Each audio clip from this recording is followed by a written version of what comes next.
Guys, meron akong ibibigay sa inyong tips kung paano tayo hindi magkaroon ng dagta pag naghihiwa tayo ng sayote. So, ito ang gagawin natin. Ayan, maglalagay tayo ng tubig dito sa langgana.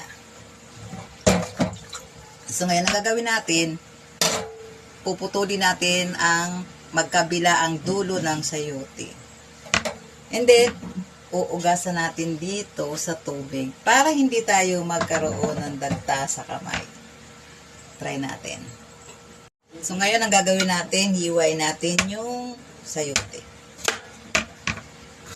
Tapos, uugasan natin para hindi magkaroon tayo ng dagta. Ayan.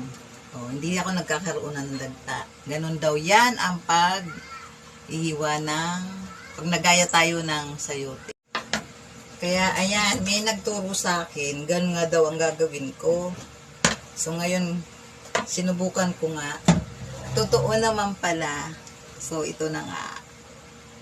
Subukan nyo na. Now na.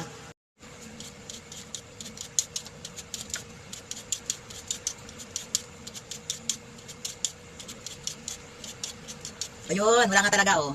So, wala sa akin. Wala talaga. So, lahat ko na ito babalatan.